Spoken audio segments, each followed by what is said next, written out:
Redmi note 11 ফোনে network আইসি short হয়ে ফোনটি ডেড হয়ে যায়। এটা কারো অজানা নেই। তারপরেও যদি সেই ফোনটি অন না হয় তখন কিন্তু সমস্যা।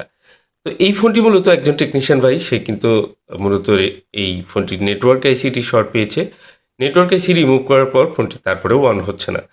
তো এই ফোনটি চেক করার পর দেখা গেল এটি কোয়ালকম পোর্ট করছে এবং কি এটির যে সিপিইউ অথবা স্টোরেজ ড্রাই সোল্ড হয়েছে।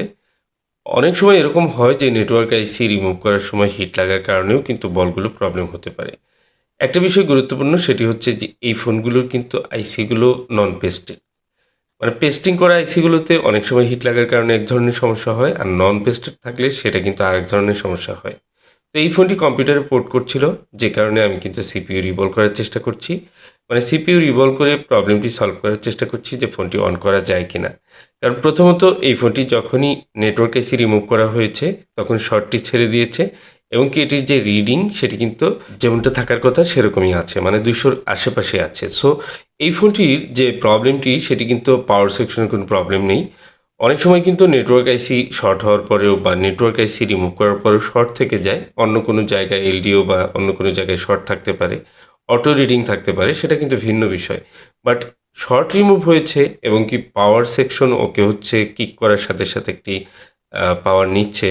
সো সেই ফোনটিতে কী ধরনের প্রবলেম হতে পারে, আমরা তখন কয়েকটি স্টেপ রয়েছে, সেই স্টেপে কাজগুলো চেকিংগুলো করলেই কিন্তু বুঝতে পারা যায় যে এই ফোনটি কী ধরনের প্রবলেম হতে পারে। যেহেতু নেটওয়ার্ক আইসির সবচেয়ে কাছে হচ্ছে সিপিইউ আইসিটি, সো আমরা সিপিইউ আইসি কিন্তু প্রথমে রিমুভ করেছি এবং রিভলভ করছি। যেহেতু সিম ট্রে বা নেটওয়ার্ক সেকশনের খুব কাছে সিপিইউ, এই কারণে অনেক সময় হতে পারে যে নেটওয়ার্ক আইসি হিট দিয়ে খোলার সময় বা টিন খোলার সময় অনেক সময় হিট লাগার কারণে এই আইসিটির বলগুলো কিন্তু ড্রাই হয়ে গিয়েছে। আবার অনেক সময় এটির কিন্তু স্টোরেজ আইসিও ফল্ট হতে পারে। স্টোরেজ আইসির অনেক সময় হেলথ খারাপ হয়ে যায়, লাইফ টাইম শেষ হয়ে যায়, যে কারণে কিন্তু ডেড হয়ে যায়।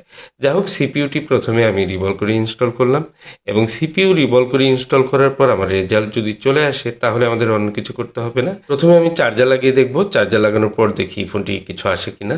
দেখুন অলরেডি কিন্তু লোগো চলে আসছে, তার মানে হচ্ছে এই ফোনটি যে প্রবলেমটি ছিল সেটি সিপিইউর কারণেই হয়েছিল।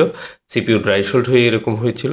তো অনেক সময় নেটওয়ার্ক আইসি চেঞ্জ করার পর বা নেটওয়ার্ক আইসি রিমুভ করার পর যদি ফোন না অন হয় তাহলে স্টেপ বাই স্টেপ চেক করে তারপর কিন্তু কাজ করতে হয়। দেখুন এখানে নেটওয়ার্কের পিএ কিন্তু এখনও নেই, মানে পিএটি আবার চেঞ্জ করতে হবে বা নতুন করে লাগাতে হবে।